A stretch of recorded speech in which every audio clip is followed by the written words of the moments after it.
terminado, estamos a 23 de junio de 2011, pero no me acuerdo del número de la sesión, no sé si es 11, 12, 11, ok. Sesión número 11, primera parte, y rápidamente vamos a repasar la parábola del sonido del bambú, con la cual habíamos terminado la sesión anterior. Y Shangyan, el monje con un gran conocimiento de escrituras budistas, resulta ser que su maestro se muere y se queda a cargo el discípulo senior, se queda a cargo como maestro del monasterio donde él está. Y ante la entrevista, el nuevo maestro le dice a Shangyan, pues el gran maestro, nuestro difunto gran maestro, pues me había hablado muy bien de ti, decía que tenías 10 respuestas posibles por cada pregunta que se te podía hacer, pero yo solamente quiero una respuesta para esta pregunta. Y la pregunta es, ¿cuál era tu estado antes de nacer tus padres? Entonces, pues no es una pregunta que el cual podía sacar él de un libro. Trató de hacerlo, buscó a través de todos sus libros y nada. Entonces, muy frustrado, pide audiencia de nuevo con su maestro. Y el maestro dice, bueno, pues si te digo la respuesta, me lo vas a resentir después. Además, mi experiencia nada tiene que ver con tu experiencia. Estamos ante pues, un koan, a propósito del cual es incitar una respuesta intuitiva, y con eso promover, sino suscitar la iluminación. Y habíamos visto que Shangyan se enfureció con eso, se fue, quemó todos sus libros, se fue al monasterio y durante un tiempo fue monje errante y acabó en otro monasterio, más o menos como jardinero.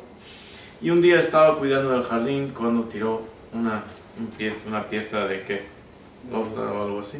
Chocó contra un baldosa y chocó contra un bambú, y al sonido del choque se iluminó y dijo, si me hubiera revelado el secreto, se refiriéndose a su maestro, si me hubiera revelado el secreto de la parábola entonces, cuando se la pidió, ¿cómo hubiera podido tener la maravillosa experiencia de hoy? Entonces continuamos a partir de ese punto. Esta parábola nos ofrece numerosos e importantes temas que nos van a servir de repaso a nuestra temática principal y de continuación con nuestro programa. Los temas que la parábola presenta son: 1. La sabiduría espiritual y el conocimiento intelectual son dos cosas diferentes. Muy importante tener eso en cuenta. Volviendo a la parábola, el maestro le dijo, según me indicaba nuestro difunto gran maestro, tú eres capaz de dar 10 respuestas diferentes a una sola pregunta. Esto demuestra un tremendo intelecto y un gran ingenio, recalcó el nuevo maestro. Ahora, insistió el maestro, la cuestión más importante y fundamental de todas tiene que ver con el nacimiento y con la muerte, principio y fin. Y exclamando a su nuevo alumno, añadió, trata de darme una sola respuesta a la siguiente pregunta, ¿cuál era tu estado antes de nacer tus padres? La pregunta no tenía una respuesta lógica. Y arrojó a la mente de Shangyan en una espesa niebla de confusión, y la entrevista terminó sin que pudiera dar una sola respuesta a la paradoja. Recordemos, desesperadamente vuelve a sus libros, no encuentra ninguna respuesta. ¿Y por qué? Porque conocer es una cosa, tiene que ver con conocimiento intelectual. Saber tiene que ver con experiencia vivida. El conocimiento intelectual solo contribuye a aproximar a la sabiduría espiritual, no la sustituye. Acordaos la relación entre saber y sabor. ¿Cómo sabes lo que sabes? ¿Cómo sabes lo que sabes? La importancia de experimentar las cosas. Por eso la lectura y el estudio de por sí solos, sin una disciplina de acción que las acompañe, no lleva a la armonía y a la paz espiritual, que son las metas de todo ser humano. Es el primer punto. Segundo punto. La iluminación solo se consigue por esfuerzo propio. ¿Okay? Nadie lo puede conseguir por ti. 3. La única experiencia espiritual que vale es la propia y no la ajena. Van juntos. Volviendo de nuevo a la parábola. Rindiéndose, Shangyan volvió a entrevistarse con el maestro, rogándole esto después de que no encontrara respuesta en sus libros. O sea, los recursos del intelecto se agotan. Rindiéndose, Shangyan volvió a entrevistarse con el maestro, rogándole que le revelara la respuesta al acertijo imposible. Dice el maestro: pero si te doy la respuesta, en el futuro me lo reprocharías. Además, lo que yo digo me sigue perteneciendo a mí y no tiene nada que ver contigo. Las palabras son como dedos que apuntan a la luna, es decir, nada compara con la experiencia propia. Este es el postulado del valor de lo inefable en la experiencia humana. La imagen de la comida no quita el hambre. De hecho, por lo general da más hambre. Número 4. Las personas son flojas y holgazanas. Quieren soluciones masticadas y digeridas para sus problemas y no hacer el propio trabajo. Volviendo a la paradoja, a la parábola. Enfurecido, Shangyan se marchó del templo y, jurando no volver a estudiar más el Dharma, las enseñanzas del Buda, quemó todos sus libros y se dedicó a la vida de monje errante. Le dio un berrinche. Así es como Shangyan fue a parar a una ermita lejana, donde se quedó con intención de permanecer el resto de sus días cuidando del jardín de la ermita. Número 5. La iluminación consiste en una experiencia de unión que se opone al estado de enajenación que caracteriza la vida del ser humano, lo que venimos a llamar la condición existencial humana. Volvemos a la parábola. Cuando Shangyan oyó el sonido de la baldosa contra el bambú, el oyente y el sonido ya no eran separados. El oyente y el sonido ya no eran separados, sino eran uno mismo. En ese momento el sonido individual era todo el universo. La distinción entre lo uno, el yo pequeñito, y lo otro desapareció, y él mismo salió para siempre de su estado de enajenación existencial. Es importante ver cómo la imaginación y la estructura de la mente juega un papel fundamental en la condición existencial humana. Repasemos brevemente la estructura de las experiencias de la mente consciente. Sabemos por experiencia propia que las personas sienten, perciben, sueñan, fantasean, padecen frío, calor, hambre, sueño, miedo, ira, etc. Y acordaros de la estructura de la mente, la tríada fenomenológica. Tenemos imaginocepción, tenemos percepción, tenemos emoción, afecto, experimentadas y vividas desde el punto de vista del yo. Y eso es lo que consiste en una experiencia consciente.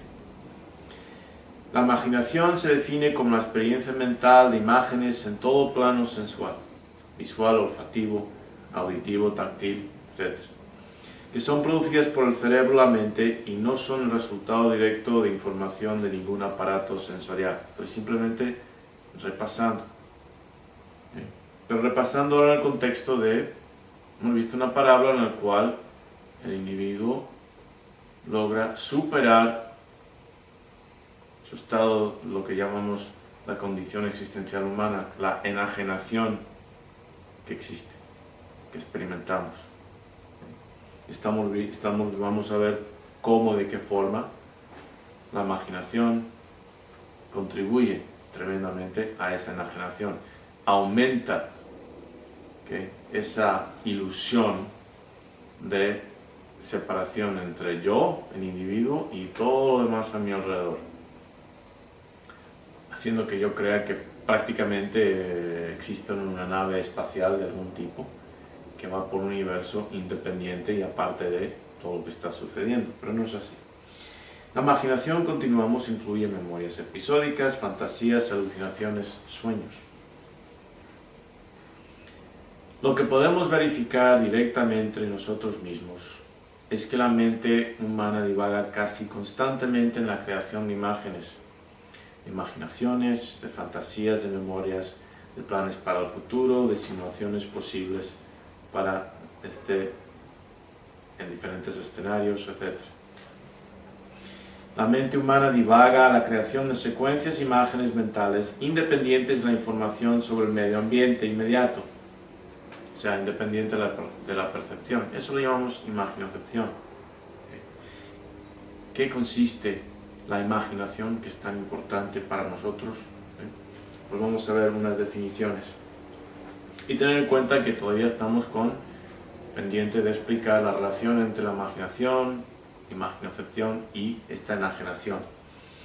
Imaginación, del latín imaginatio. 1. Facultad de la mente que representa las imágenes de las cosas reales o ideales. Las representa. ¿Okay? No las presenta. La percepción presenta hasta cierto punto. La imaginación representa. ¿Okay? Presenta de nuevo. No perfectamente. 2. Aprehensión falsa o juicio de algo que no hay en realidad o no tiene fundamento. Algo falso, creado por nosotros. ¿Okay? Son diferentes definiciones. 3. Imagen formada por la fantasía. 4. Facilidad para formar nuevas ideas, nuevos proyectos, etc. ¿Okay? Esas son unas definiciones de la imaginación. Acordaros que esa capacidad es lo que nos distingue como seres humanos. Quitándonos esa facultad cognitiva, pues solamente seríamos changos pelones, ¿no? Débiles, torpes, ¿okay? Incapaces de sobrevivir. La imaginación nos permitió como especie ser creativos e inventar herramientas y accesorios que nos sirvieran para escudarnos del medio ambiente. Escudarnos del medio ambiente. Toda nuestra supervivencia se basa en controlar de alguna forma o protegernos del medio ambiente. Aislándonos de la naturaleza, del resto de nuestro contorno físico, creando un mini universo interior. Interior, aquí, entre otras cosas. Porque la imaginación representa. Por eso tenemos lenguaje. Las palabras refieren a experiencias ya compartidas. Si digo dragón, la imaginación representa, de acuerdo a ese sonido, algo en vuestras mentes. Pero es personal para cada uno. Cada uno tiene su dragón personal. Compartimos unos conceptos respectivos a esa idea. ¿Okay? Pero la experiencia es personal, solitaria. ¿Okay? Y nos enajena de cierta forma. Lo podemos compartir, pero cada uno tiene la suya. ¿Okay? Muchas veces se da el caso de que personas ven exactamente el mismo fenómeno y acaban teniendo una versión tremendamente diferente de lo que sucedió. Eso se ha visto en muchos experimentos de psicología social, por ejemplo.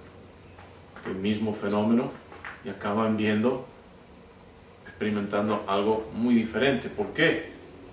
No es porque su aparato perceptivo sea tan distinto. Pues no, somos la misma especie. Si algunos tenemos mejor vista, peor vista, mejor... No. Es lo que pasa aquí una vez que las señales entran. Cómo se van acomodando de acuerdo a nuestros esquemas, ¿okay? De acuerdo a lo que va creando, modificando, forjando nuestra imaginación. El arte. lenguaje y arte. Es decir, la imaginación permite la comunicación simbólica. Algo no es lo que es, sino lo que por convenio representa. El sonido de una palabra solamente es un sonido, pero es lo que nosotros le atribuimos. En el convenio decimos, un dragón es este animal mitológico. Bueno, dependiendo de la cultura, malo, dependiendo de otra. El arte. Para algunas personas, cierto tipo de arte es basura. Para otros, más estudiados en ese tipo de género artístico, pueden sacarle tremendas ideas, conceptos, imaginación, que genera. Para unos, colores y ya, manchas. Para otros, escriben su tesis doctoral basado en una pintura. Ahí van 200 páginas y cantidades de anotaciones y ahí está. Y ambas son simplemente basura o tesis doctoral, son el resultado de ¿qué? La interpretación mental, la imaginación. La imaginación nos saca del aquí y del ahora y nos lanza al allá y el entonces en nuestro propio miniverso. De nuestro propio miniverso individual. O sea, compartimos algo por cultura, compartimos un espacio en la quinta dimensión, la imaginación, de forma que podemos hablar. Podemos hablar, las personas que comparten ese convenio simbólico, lingüístico, pueden generar ideas correspondientes a los sonidos, a los garabatos. Y eso está, pues eso es parte de la quinta dimensión que compartimos todos. Ahora, cada uno tiene su propia espacio dentro de la quinta dimensión, su miniverso, en el cual interpreta las cosas y las experimenta de acuerdo a su sistema nervioso central.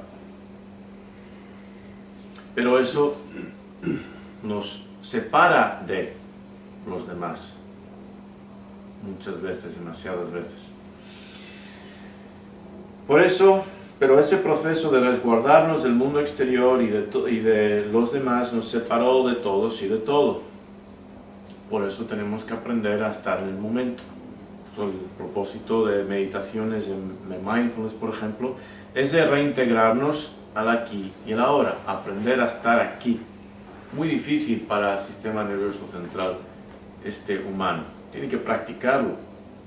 Tiene que practicar, disciplinar su sistema atencional para estar aquí en el presente y no estar divagando en la quinta dimensión, ya sea en su miniverso o en ese universo compartido. El propósito de la iluminación es de reintegrarnos al todo de nuevo, de superar la ilusión del yo y disolver a nivel esencial nuestra visión de las diferencias entre el yo y el otro, reintegrándonos al todo, al Dao. Muy importante entender que para el ser humano la única realidad que cuenta son las ideas. Voy a repetir. Para el ser humano la única realidad que cuenta son las ideas. Porque nosotros simplemente somos portadores de ideas. Un saltamontes, bueno para comer, malo para comer, depende de tu idea, depende de tu cultura, el hambre que tengas, la situación en la que estés, etcétera, etcétera. Por ejemplo, no es la imagen con la cual quería terminar este segmento, pero es válido. En algunas culturas es buena idea comer un saltamontes. Otras culturas, pues nada podía arruinar más el apetito para alguien que ver a otra persona comiendo un saltamontes. Vamos a continuar al siguiente tema. Tema R. La guerra como metáfora de vida. Central a la estrategia existencial es la guerra como metáfora de vida. Vamos a iniciar con dos citas interesantes al respecto. y luego vamos a añadir una más. Okay. La primera cita dice: de la escuela de guerra de la vida, lo que no me destruye me hace más fuerte. Nietzsche, 1844 a 1900. La segunda cita: la guerra es por vida en los hombres porque es guerra la vida y vivir y militar es una misma cosa. Francisco de Quevedo, 1580 a 1645. La relación estrecha entre la guerra y la vida que ambos Nietzsche y Quevedo expresan capta a la vez la esencia del espíritu de Mambarriu, es decir, saber lidiar con la adversidad es esencial para la felicidad del ser humano, y una dimensión de la naturaleza humana. El hombre, un ser humano, para no ser sexista, es un ser beligerante. El mensaje vivir es guerrear y saber cómo convertir y dar significado a la batalla diaria, física, emocional o espiritual, es saber cómo fortalecerse con ella, no importa el resultado de la misma. Y voy a repetir eso, muy importante. El mensaje vivir es guerrear y saber cómo convertir y dar significado a la batalla diaria, ya sea física, emocional o espiritual, es saber cómo fortalecerse con ella. Vuelvo a Nietzsche: de la escuela de guerra de la vida, lo que no me destruye me hace más fuerte. No importa el resultado de la batalla,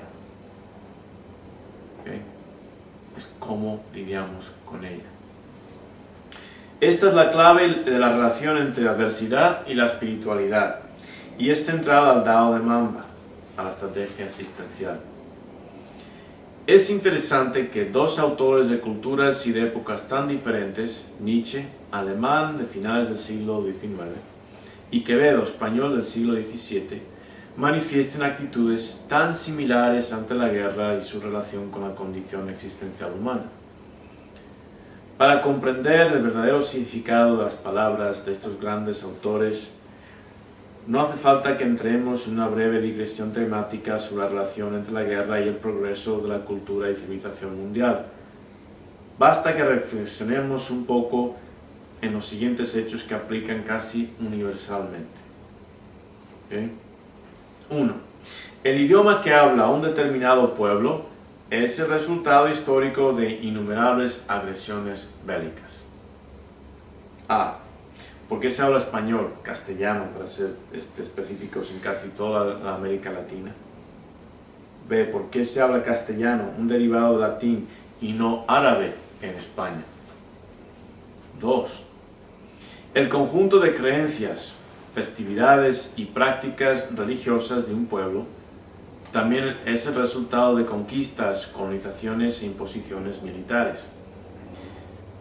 ¿Por qué desde México hasta la Argentina la religión dominante es el catolicismo y no el budismo, el islam o el hinduismo? ¿Por qué en España dominó el catolicismo y no el islam? Después de 8 siglos casi de presencia musulmana en España. 3. La distribución racial del ser humano, sobre todo en tiempos históricos, desde que tenemos historia que hemos estado grabando, responde en gran medida a acciones de guerra.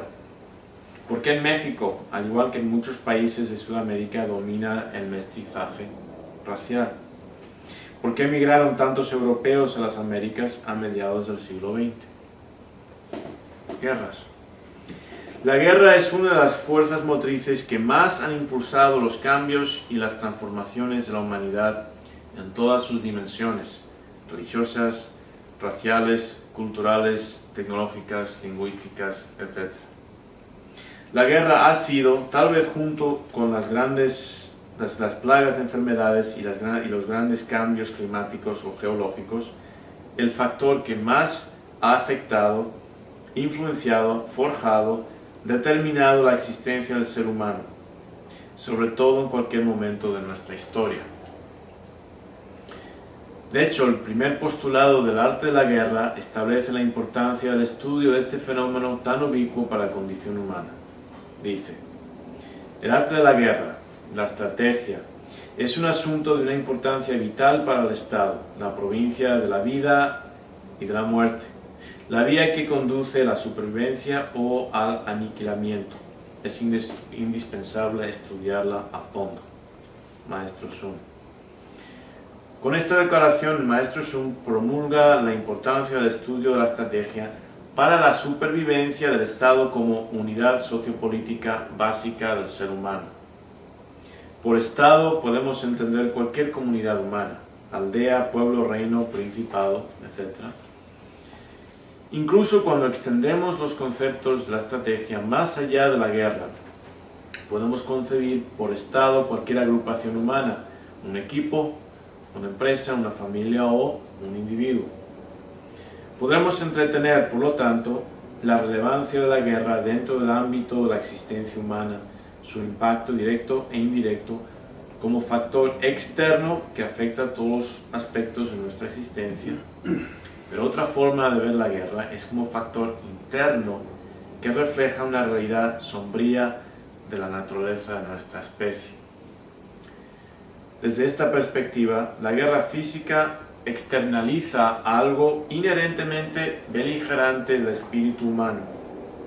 Es decir, la guerra como factor externo solamente refleja el conflicto interno que tanto nos retrata como especie. Es precisamente esta relación que la guerra manifiesta entre lo exterior y lo interior del hombre a la que aluden Nietzsche y Quevedo. La vida es lo que los seres humanos hacemos de ella. Por eso el estudio de la estrategia del arte de la guerra viene a ser relevante no solamente como una disciplina para lidiar con conflictos externos, sino también como una disciplina para contender con problemas internos. Vuelvo a repetir las citas de Nietzsche. De la escuela de guerra de la vida, lo que no me destruye me hace más fuerte. Quevedo. La guerra es de por vida en los hombres, porque es guerra la vida, y vivir y militar es una misma cosa. La guerra es tan antigua como el ser humano, probablemente deriva de la caza y del esfuerzo para proteger los recursos limitados de una comunidad, territorios, mujeres, artefactos, ganado, víveres, etc. Pero hay algo más. La guerra nos enseña de nosotros mismos. La guerra refleja a la vez lo más vil y a la vez lo más noble del ser humano. El filósofo destacado y psicólogo americano William James, 1844 a 1910, uno de los padres de la psicología moderna y del estudio psicológico de la religión, redactó así la relación entre la guerra y la naturaleza humana. Dice: la belleza de la guerra, en este sentido, estriba en el hecho de que sea tan congruente con la naturaleza humana. La evolución ancestral nos ha hecho guerreros potenciales. De la variedad de las experiencias religiosas.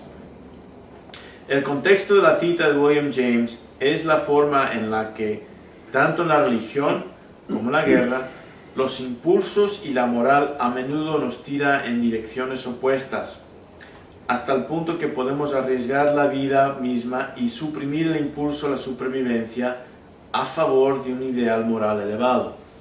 Ahí vemos lo que os dije antes. Para el ser humano la única realidad que cuenta son las ideas. Repito aquí. Contexto de la cita de William James es la forma en la que, tanto en la religión como en la guerra, sus dos campos, la existencia humana, los impulsos y la moral a menudo nos tira en direcciones opuestas, hasta el punto que podemos arriesgar la vida misma y suprimir el impulso a la supervivencia, es un impulso fundamental en un ser vivo, a favor de un ideal moral elevado. Arriesgar, perder la vida en pos de la defensa de un ideal. La única realidad que cuenta para nosotros son las ideas. James, en su capítulo titulado El valor de la santidad, cita la siguiente poesía, originalmente alemana. ¿Qué me importan a mí mi esposa y mi hijo? Tengo anhelo más altivo. Si tienen hambre, que vayan a mendigar. Mi emperador está cautivo.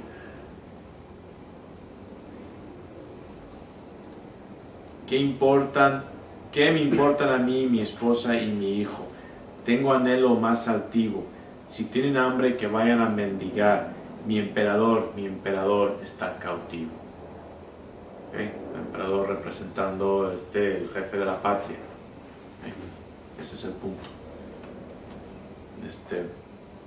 La implicación para el concepto de la guerra como metáfora de la vida es que el ser humano lleva la guerra por dentro y el frente principal de esa guerra es interna, no obstante sus circunstancias externas. Y el campo de batalla principal de la guerra interna es en la quinta dimensión. Por eso es tan importante tener en cuenta ciertos aspectos mentales de cómo los guerreros iluminados a través de los tiempos han lidiado con esa guerra interior.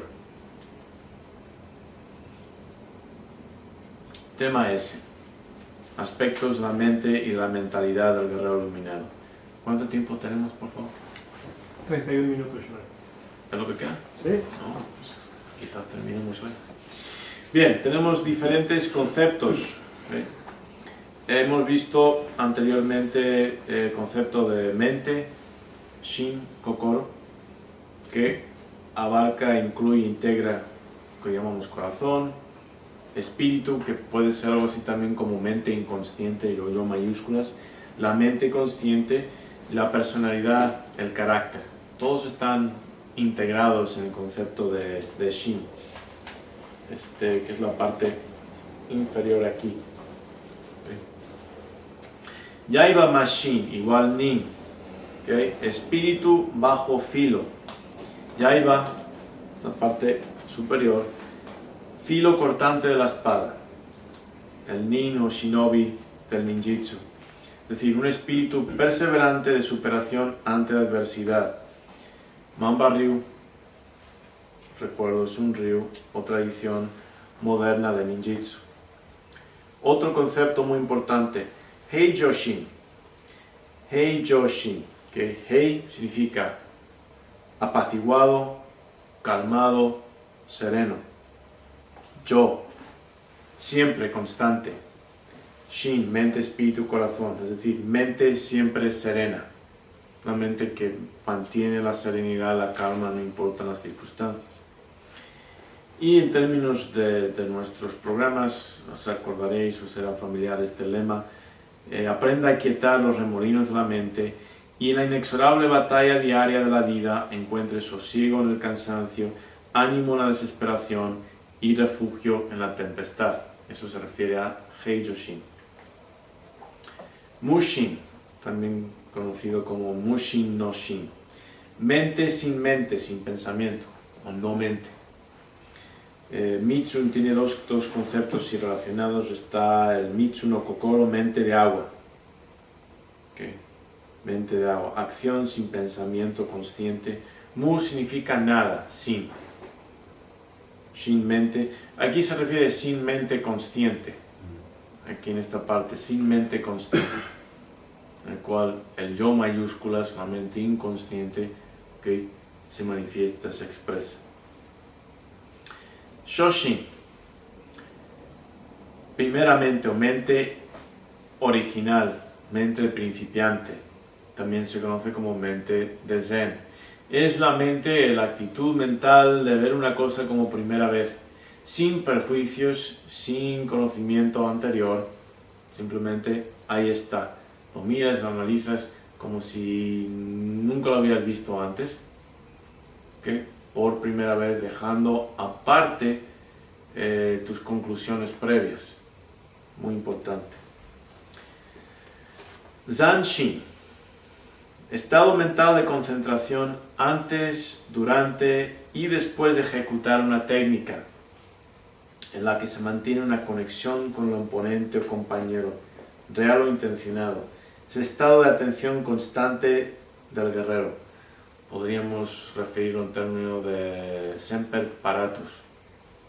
¿okay? Ese estado de preparación, pero no de preparar. Estás parado, no preparado, estás parado, estás listo, atento, ¿okay? Concentrado,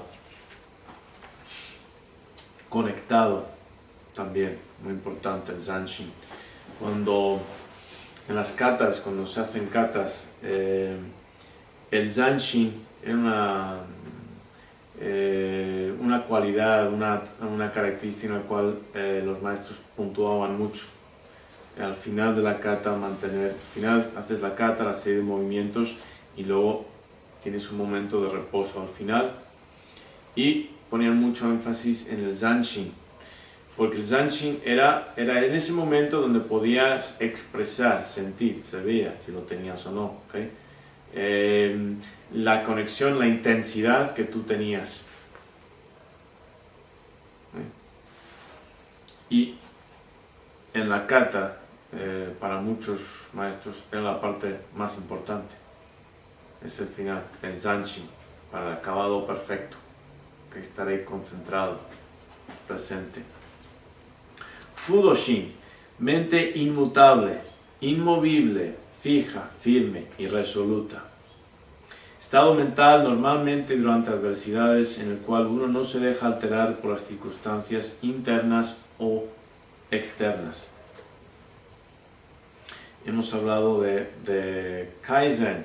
¿Okay? Kaizen, en nuestro Kaizen tiene dos significados. Uno es mejoría, mejora, superación constante. El otro es Zen, de la escuela budista de atención, de concentración, de jhana o chan, constante. Meditación, concentración, atención constante y superación, mejoría, mejora constante. Mente Kaizen. Kai significa cambio o la acción de enmendar o corregir algo. Zen significa bueno o beneficioso en uno de los sentidos. Nosotros trabajamos con esos homófonos, que son dos kanji diferentes, pero homófonos, zen y zen. En un sentido, zen significa bueno o beneficioso, y beneficioso hay que tener en cuenta que está relacionado con el concepto taoísta o budista, ¿sí? De beneficio para la sociedad, la comunidad completa, no para uno mismo a costa de. No, estamos hablando de algo que sea un beneficio general, humano. El beneficio que concierne a este concepto debe ser sustentable, es decir, que se pueda continuar. Entonces, el capitalismo no es sustentable, no es un sistema sustentable. El comunismo, evidentemente, tampoco. El Zen es un término que refleja un acto realmente altruista que beneficie a otros. Y por supuesto, altruista no significa que te tenga que perjudicar a ti, no. En algunos casos, pues, el sacrificio, el heroísmo de un bombero que sabe rescatar a alguien o pierde la vida, sabe que la va a perder, etc. Pero aquí está simplemente el mero hecho de al menos dar más de lo que recibes. No significa que no puedas recibir. Este es el Kaizen de la constante mejora, pero en Mamba lo aplicamos a nosotros mismos en todos los aspectos posibles, mente, cuerpo y acción, no solamente en nuestro trabajo. También nuestro Kaizen, Mamba Kaizen, abarca el Kaikaku. Kaikaku es innovación o cambio repentino. ¿Okay? No hacemos una distinción entre mejora continua y innovación repentina. Son simplemente grados extremos de la misma idea. ¿Okay? Puedes ir mejorando las cosas poquito a poco dentro de unos parámetros y darte cuenta de que ahora aquí hay un nuevo método que invalida el anterior y vamos a aplicar el nuevo método. ¿Okay? Aunque en ciertas áreas, ciertos dominios, ambos están como reñidos, como los del Kaizen industrial ven al Kaikaku como el lado oscuro de las cosas, etc. Pero bueno, nosotros trascendemos eso. Y tenemos también el Zen, como dije, que se refiere a la tradición budista, que viene de la palabra china Chan, y que a su vez deriva del jhanas. Acordaros de este Bodhidharma, la tradición que trajo desde China, desde la India a China, ¿okay? Esa es jhana, que luego en China se llama Chan y en Japón es Zen, y significa concentración o meditación. Entonces, en ese sentido, nuestro Kaizen se refiere a concentración, meditación o atención constante, tanto a procesos interiores como exteriores. Hay que poner atención a nuestra forma de poner atención. ¿Y por qué estamos poniendo atención a esto y no a otra cosa? ¿Okay? Se forma lo que llamamos una metaconsciencia. Entonces, mente Kaizen se refiere a una mente y mentalidad de constante atención a la constante mejora o innovación, a una conciencia de dedicación a la constante mejora en cada momento del día y en todo lo que hacemos, a una presencia en lo que hacemos, pensando y sentimos en cada momento, en lo que pensamos, lo que sentimos y lo que hacemos. ¿Okay? Atención. Ikani Shinuka, saber morir bien o saber enfrentar la muerte con dignidad y nobleza. Es un concepto muy importante. ¿Cómo se logra eso? Pues comenzando por aceptar a la muerte. Si vas por ahí por la vida con la patología de la inmortalidad, ¿okay? Y luego pues te llega la muerte y te sorprende, porque ¿cómo me pasa a mí? Yo pensé que yo era exento de esta...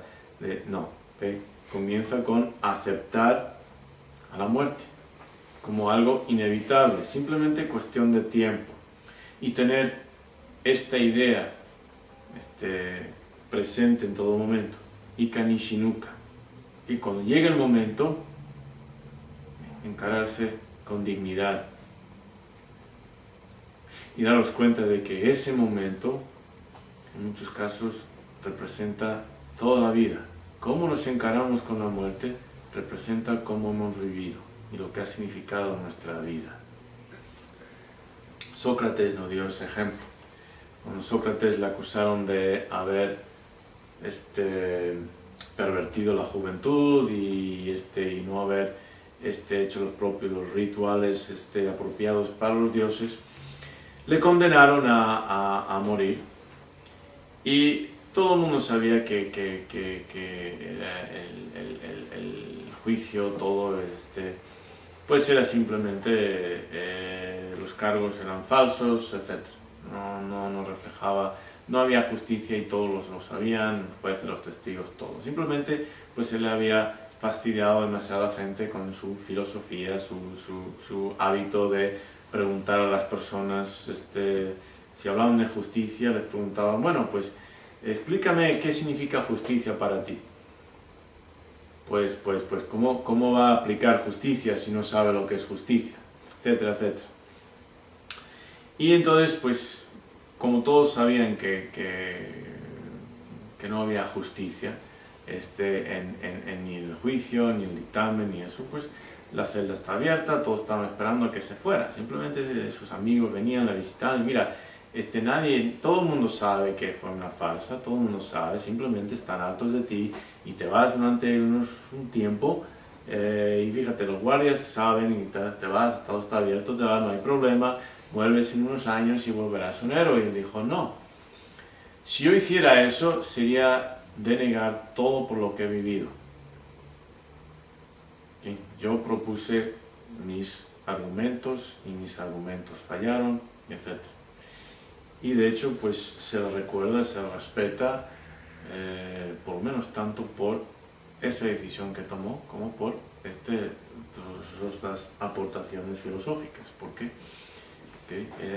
demostró que él mismo estaba dispuesto a perder la vida por el método y los principios de ese método, la verdad y los hechos, por los cuales él, según él había vivido, lo que él había profesado. Kishi Kaisei, Despertar de la muerte y volver a la vida. Que una vez que ya habéis aceptado que vais a morir, pero tal vez podéis rescatar la situación en el momento. Tiene pues esas traducciones: despertar de la muerte y volver a la vida, rescatar la victoria del fuego de la derrota, salir de repente de una situación desesperada. ¿Okay?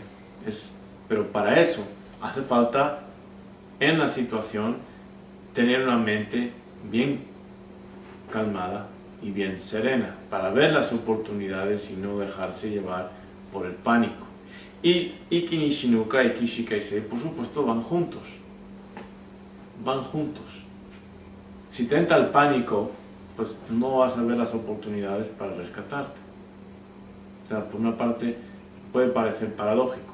Aceptas la muerte, pero tu mente está trabajando a ver cómo voy a rescatar, cómo voy a salirme de esta situación. Senshin, mente de Buda, mente iluminada, espíritu purificado. Sen significa anterior, por delante, precedencia, del Sen, del Sensei, por ejemplo. Y Shin, mente, espíritu, corazón. Tenemos otros conceptos. Ichigo, Ichi-e, que una vez un encuentro. Significa que las cosas cuando se hacen hay que hacerlas con determinación, como si fuera la última vez, la última oportunidad, como si todo el universo dependiera de ello, sabiendo a la vez que no. Mente de luna, Tsuki no Kokoro. Capacidad de observar todo nuestro entorno a la vez y por igual y sin dar mayor importancia a un estímulo por encima de los demás. Observación completa, sin enganches, sin preferencias y sin apegos. Hacemos la meditación mente de luna. Realmente experimentando las cosas, no categorizándolas, no clasificándolas en términos de me gusta esto, eso no me gusta. No, simplemente es. Mente de agua, Mitsu no Kokoro, sensitividad a todas las impresiones. Igual que la superficie del agua, es afectable por todo movimiento, contacto, impresión. Calma perfecta para reflejar y experimentar la realidad tal y como es y no distorsionada por los remolinos de la mente. Van juntos, por supuesto. Van juntos, se complementan. Aquí, y no lo he subido al blog todavía, pero hay un diagrama que resume todo lo que hemos dicho. Tenemos Senshin arriba del todo, es decir, Hojoshin más el Satori lleva al Senshin. Aspectos del Hojoshin son el Mushin, espíritu, mente de agua; Fudoshin, espíritu, mente de luna; Shoshin, espíritu, mente original; Nin o Yaibashin, espíritu, mente de filo; Zanshin, espíritu, mente guerrera; Iki ni Shinuka; Kaizen, espíritu, mente de mejora constante; Kishi Kaisei; Ichigo, Ichi-e. Las 7 virtudes. Las 7 virtudes del samurái. Gi, deber, acción correcta; Yuki, valor; Jin, benevolencia, compasión; Rei, cortesía, decoro; Makoto, veracidad; Meikyo, honor, dignidad; y Chugi, lealtad. Son las 7 virtudes del Bushido, del Samurai. Y aquí tenemos una parábola ejemplar del Heijoshin que muchas personas han oído, sin lugar a dudas. Aquí en el río lo hemos oído muchas veces. Es el monje y los tigres. Érase una vez un monje que iba caminando una tarde por el bosque.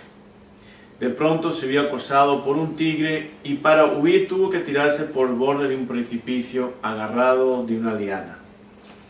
Pero conforme descendía por la hiedra, escapando del tigre, descubrió que abajo no lo esperaba más que otro tigre fiero e igualmente hambriento. Colgando así entre dos tigres, las cosas solo empeoraron cuando aparecieron unas ratas que comenzaron a roerle la liana por encima de donde estaba agarrado. Buscando a su alrededor, dándose cuenta de lo catastrófico de su situación, de pronto su mirada topó con una sabrosa y madura fresa silvestre que estaba a su alcance. Con una sonrisa en los labios, el monje arrancó la fresa del suelo y se deleitó con el sabroso manjar. Muchas veces la vida nos presenta en situaciones análogas al cuento del monje y los tigres, pero no sabemos cómo encontrar los manjares que solamente el presente nos puede ofrecer. Los tigres representan el futuro y el pasado, y las ratas los problemas del presente que nos acechan. La liana representa el tiempo que inexorablemente nos lanza al futuro.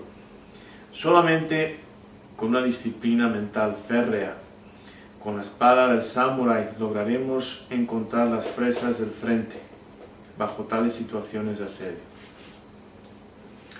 En conclusión, en busca de la eudaimonía, tenemos la parábola del Zen, el dedo apuntando a la luna. Un día una monja le preguntó al sexto patriarca del Zen, Huiyin, lo siguiente: he estado tratando de entender el Nirvana Sutra durante años y años y todavía hay pasajes que no comprendo. ¿Podrías explicármelas? Lo siento, contestó el patriarca. No sé leer, pero si me lees los pasajes veré si te puedo ayudar. Si no puedes ni tan siquiera leer las palabras, ¿cómo vas a entender la verdad tras ellas?, respondió la monja. La verdad y las palabras, respondió el maestro, no guardan relación. La verdad puede compararse con la luna y las palabras a un dedo. Puedo usar mi dedo para apuntar a la luna, pero mi dedo no es la luna y no precisas de él para verla, ¿verdad? La estrategia existencial de Man Barriu es un método de enseñanza, es un dedo que apunta a una luna, y esa luna, en nuestro caso, se puede interpretar como eudaimonía. La eudaimonía era muy importante para los griegos. Algunos autores lo traducen como felicidad, otros como bienestar espiritual. De por sí, la palabra se puede descomponer de la siguiente manera. Ia significa sensación, armonía, daimon, capacidades potenciales. La eudaimonía, por lo tanto, es la sensación, la experiencia de estar en armonía con nuestras capacidades o potenciales. Pero la eudaimonía es algo que uno se esmera en conseguir a cada momento. No se puede almacenar para el futuro. Lo inefable, aquello que no se puede describir con palabras, juega un papel esencial en la vida, ya que las palabras solamente son dedos que apuntan, no son las experiencias mismas. La mayoría de las experiencias humanas no se pueden representar en palabras.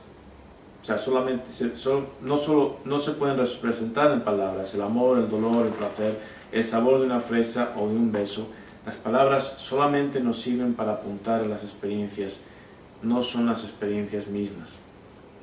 La eudaimonía es una experiencia inefable e efímera, es decir, momentánea, perecedera. Es el resultado de un proceso constante que se obtiene a cada momento cuando uno está bien encaminado para su obtención. Vacía tu taza para aprender a vivir el momento presente como si fuera nuevo, único y tu último. Y volviendo antes de terminar, la importancia para poder apreciar las fresas del presente es tener una disciplina mental férrea como la espada del samurái. Entonces, bajo situaciones de asedio como las del monje, podremos ver las fresas a nuestro alrededor. Fin. Un placer. Y dijo,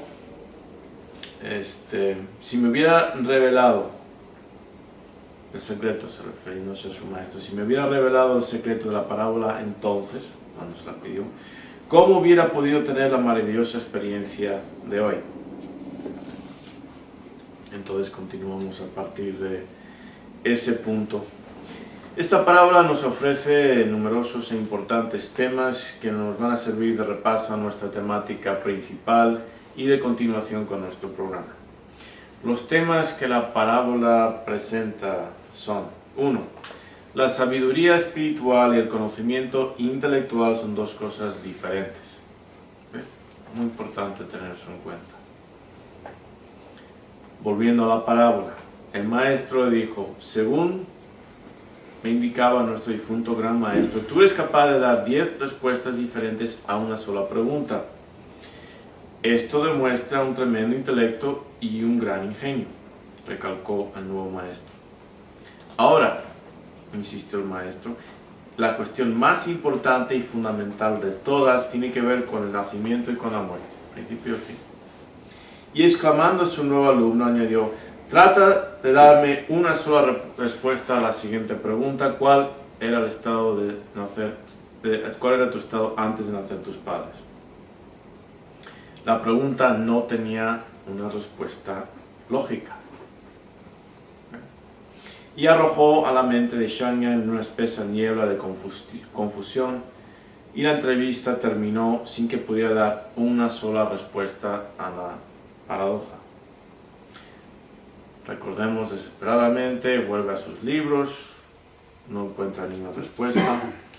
¿Y por qué? Porque conocer es una cosa, tiene que ver con conocimiento intelectual. Saber tiene que ver con experiencia vivida. El conocimiento intelectual solo contribuye a aproximar a la sabiduría espiritual, no la sustituye. Acordaos la relación entre saber y sabor. Dominado, vamos a 23 de junio de 2011, pero no me acuerdo del número de la sesión. No sé si es 11, 12, 11. Ok. Sesión número 11, primera parte. Y rápidamente vamos a repasar la parábola del sandío del bambú, con la cual habíamos terminado la sesión anterior. Y Shangyan era un monje con un gran conocimiento de escrituras budistas. Resulta ser que su maestro se muere y se queda a cargo el discípulo senior, se queda a cargo como maestro del monasterio donde él está. Y ante la entrevista, el nuevo maestro le dice a Shangyan: pues el gran maestro, nuestro difunto gran maestro, pues me había hablado muy bien de ti, decía que tenías 10 respuestas posibles por cada pregunta que se te podía hacer, pero yo solamente quiero una respuesta para esta pregunta. Y la pregunta es: ¿cuál era tu estado antes de nacer tus padres?